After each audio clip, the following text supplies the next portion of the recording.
बहुत सारे बुद्धिजीवी हैं, लेखक हैं, पत्रकार हैं, सामाजिक चिंतक हैं, राजनीतिक चिंतक हैं, वामपंथी चिंतक हैं, जो इस चिंता में घुले जा रहे हैं कि भारत के अंदर मुसलमानों के साथ बहुत ही अन्याय हो रहा है।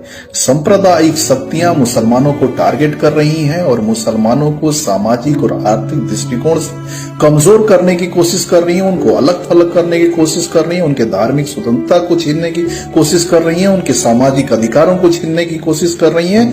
ये लोग इस चिंता में घुले जा रहे हैं।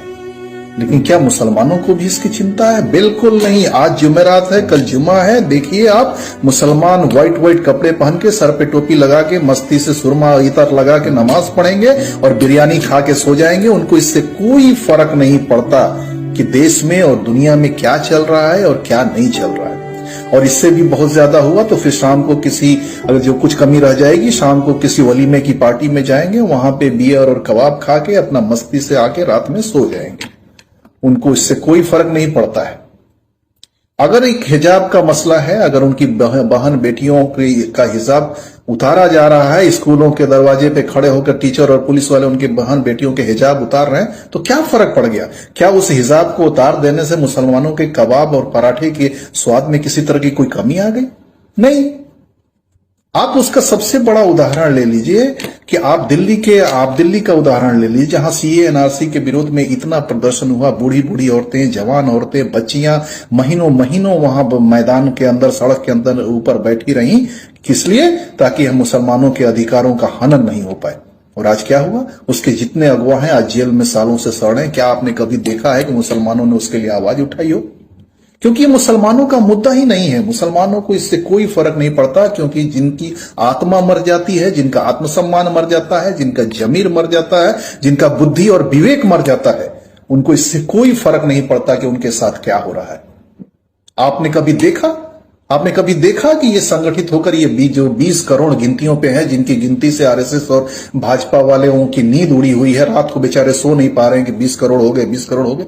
अरे ये 20 करोड़ नहीं है, ये जिंदा लाशें हैं जो सिर्फ अपने कब्रों का इंतजार कर रही हैं। इसलिए आप उनकी चिंता मत करें। मैं ये नहीं कह रहा हूं, मैं किसी को गोली बम बारूद चलाने के लिए नहीं कह रहा हूं। मैं सिर्फ ये कह रहा हूं कि जो भारत के संविधान ने जो आपको अधिकार दिए हैं, कम से कम उनके प्रति तो सजग हो जाओ।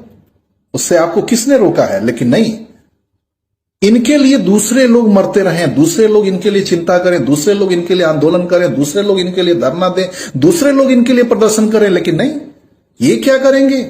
ये तो भाई मुशायरों में जाके वाह वाह करेंगे, ये जलसों में जाके नारे तकबीर का नारा लगाएंगे, ये उर्सों में और मेलों में जाके भीड़ लगाएंगे।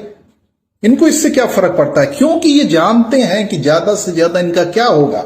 ये अपने घरों से उजड़ जाएंगे, अपने मोहल्लों से उजड़ जाएंगे, अपने शहरों से उजड़ जाएंगे और जाके किसी अनाथ आश्रम में या किसी शरणार्थी शिविर में जाके बैठ के जकात और फितरे का और सदके का और दान का और पुण्य का जो की रोटी आएगी उससे खाएंगे, उनका पेट भरेगा। उनकी तो आदत है, क्योंकि ना तो इनका जमीर है, ना गैरत है, ना स्वाभिमान है। इसलिए मैं अपने सारे बुद्धिजीवी भाइयों से, सामाजिक कार्यकर्ताओं से ये निवेदन करता हूं, करबद्ध निवेदन करता हूं कि आप इनकी चिंता छोड़ दीजिए। इनके लिए किसी भी आंदोलन प्रदर्शन आप मत कीजिए, इनको इनके हाल पे छोड़ दीजिए, क्यों यही एकमात्र रास्ता है।